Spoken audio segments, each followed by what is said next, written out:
Uber is suing Seattle over a deactivation law. This is a big deal. Deactivation is a massive issue that a lot of drivers fear, and for understandable reasons. So let's get right into this. Here's the main title. Like I said, one thing I also do want to say is I'm traveling, hence the kind of different scenery and the odd camera angle, so I apologize, but I had to talk about this, right? Because going down here, you can see that app-based transportation company Uber is suing the city of Seattle in federal court to halt a new law from taking effect that will regulate when the delivery drivers may be booted from its platform. They mentioned the case. This is it right here. I mean, I'm not a lawyer. I'm not gonna go through this, right? But you can see if you want to look at it, right? But basically, this is happening 2 weeks before the law is going to go live, and it argues that the city is affecting the company's ability to speak for itself, forcing it to associate with problematic drivers and illegally demanding confidential business information, violations of its First, Fourth, and 14th Amendment rights, the company says. It also raises safety concerns. I'm going to be honest, like, come on. I have to say BS. I mean, I'm going to talk about deactivation a lot in this video, of course. And it's something that even like a few years ago wasn't really a topic. Like the word deactivation was kind of like where you got deactivated. And now it's brutally common, right? I mean, on this channel, I've gotten a tremendous amount of comments of people saying how they got deactivated and all this kind of stuff. It's a huge thing, right? And they kind of made this statement. I don't know. They believe they want to ensure customers receive reliable, efficient, and above all, safe deliveries. And they want, the city does not, I don't know. Anyway, so let's talk about the law itself. Like, what's going on exactly? You can see it's the first of its kind in the country. And its aim is to limit the abilities of companies like Uber and DoorDash to bar delivery drivers from its platform. Now, I will say this. One thing I do want to mention, which I think is important to look at both sides, because I know if you're watching this, I'm assuming you're an Uber driver or a Lyft driver or an Uber Eats driver or a DoorDash driver or some type of gig economy worker. I think it's important to look at both sides. For example, there are some bad drivers out there when it comes to Uber and Lyft, and they should be deactivated and even banned. There's been some drivers being caught. There's been some drivers having sexual allegations and, being assaulting people sexually or even physically or whatever the case is. And people should be banned. There's been a lot of delivery drivers when it comes to the food service industry, like Uber Eats and DoorDash, that are bad. So I will say that it's important to look at both sides that, yes, there are some really bad employees out there. Really bad workers out there.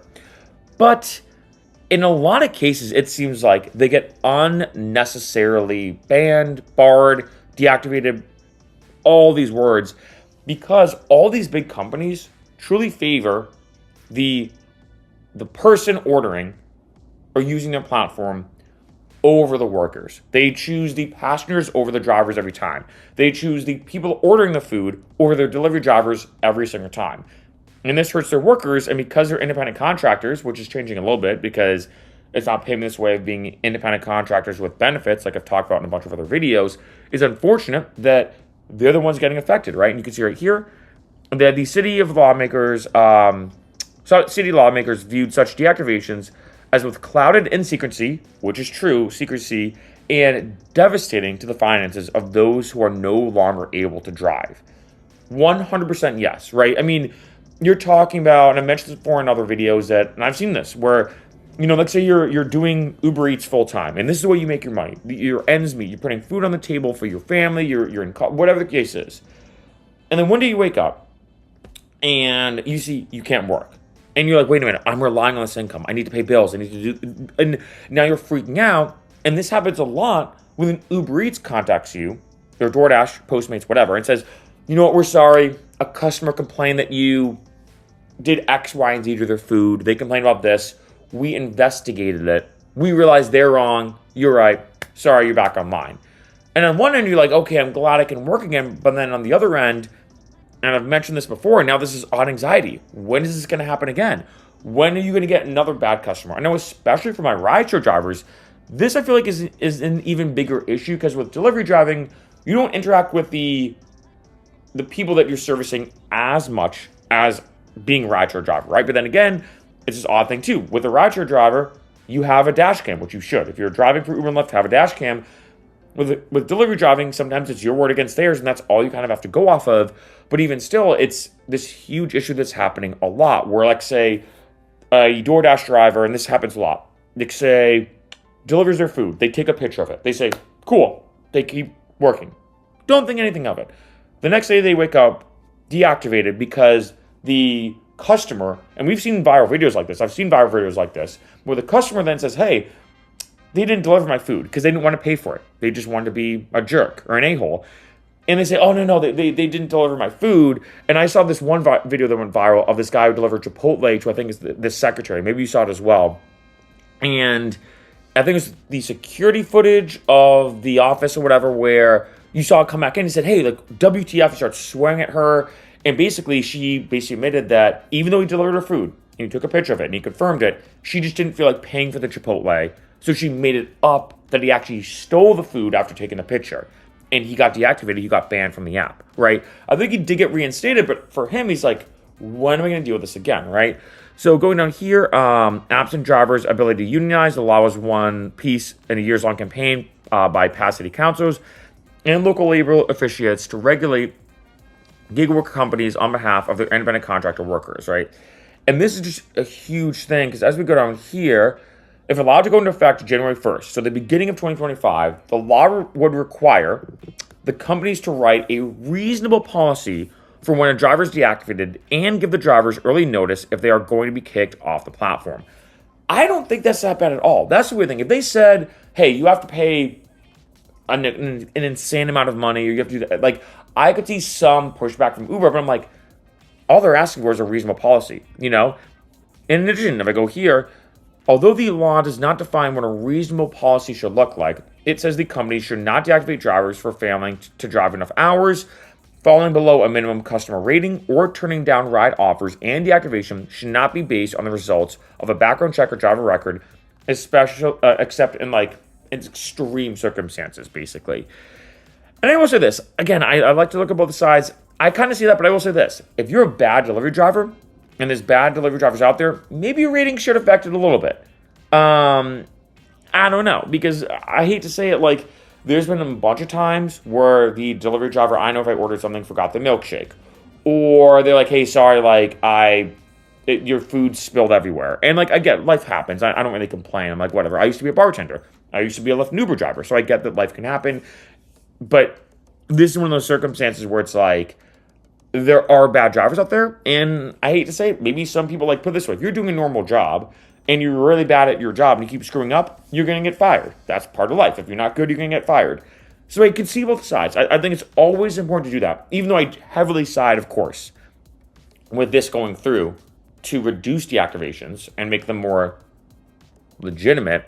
I do have to look at both sides, you know, and going down here, right?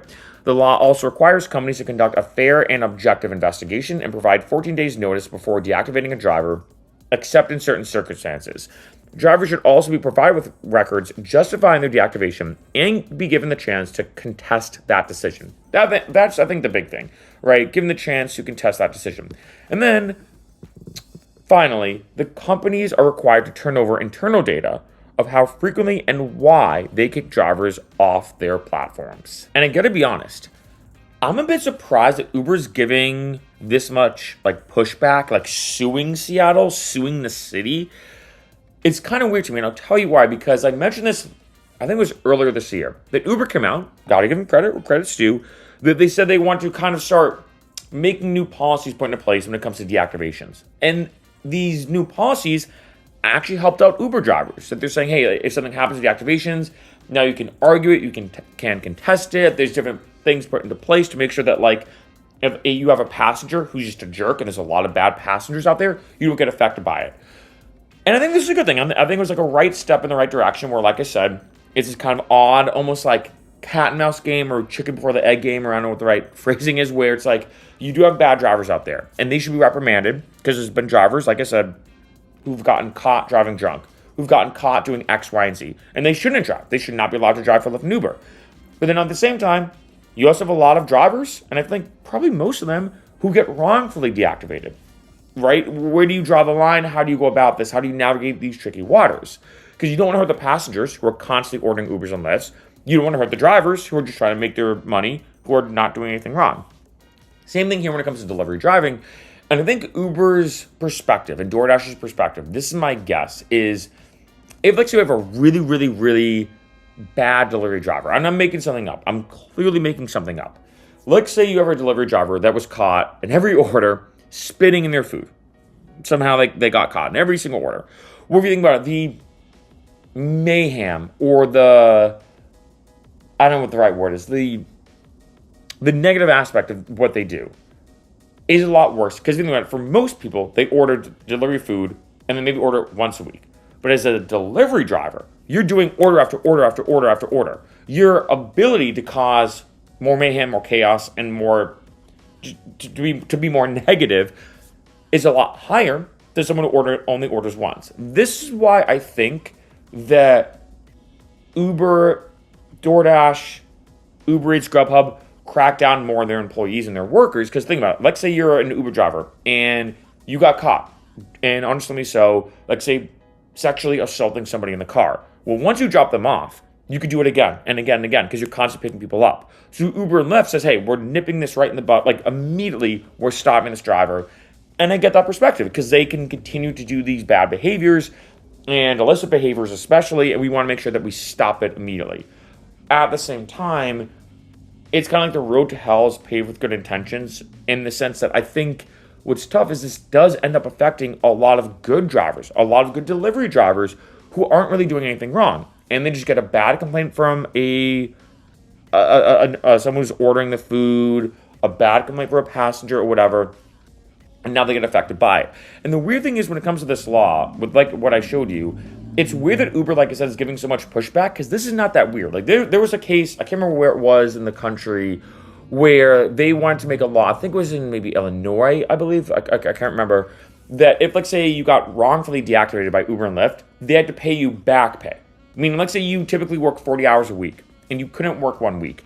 Uber and Lyft, out of their own pocket, has to pay you 40 hours worth of work. Now, I can see the pushback from Uber and Lyft. I can kind of see them being like, whoa. I could kind of see that. But this, it's not really affecting them financially. You know, it's more just them, it's more like, this law is more making it where Uber just has to say like, hey, here's why we did it. Here's more information. Here's more data. Here's more statistics of why we do this, how we do this, our methodology. That's not that unfathomable. I mean, in any potential, let's say, legal case, you have to give evidence of why you did what you did, right? Like, so to me, this doesn't really seem like that big of a deal. So I am kind of surprised. And it's a bit of like a red flag. It's kind of like the thing of like, what are you hiding? Like, why is this so hard for you just to say, here's why we deactivated somebody? Why is it so hard for you to provide more internal information as to what concluded this or made this or what led up to this conclusion? Why is it so difficult? That to me is a big thing that I'm kind of like, the financial thing, again, I think it was in Illinois, that made sense to me because, like I said, Uber and Lyft, they want to crack down on DUIs. They want to crack down on drunk Uber and Lyft drivers. I get that. So they don't want to kind of be like, hey, maybe we shouldn't deactivate this driver because we don't want to have to pay for the back pay. And turns out the driver was driving drunk, and that does happen. I can get that perspective because it's affecting them financially, and it can turn into this weird thing, and blah, blah, blah. In this case, though, all Seattle wants is more information. That's it. They're just saying, hey, provide us more information.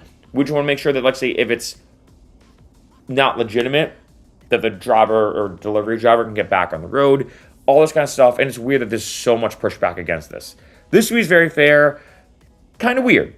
That's all I'm going to say. Kind of weird that I think this is a great law. I think this should go into effect on January 1st. I think this is a great idea. But it's weird that Uber is giving so much pushback when all they have to do is provide more information.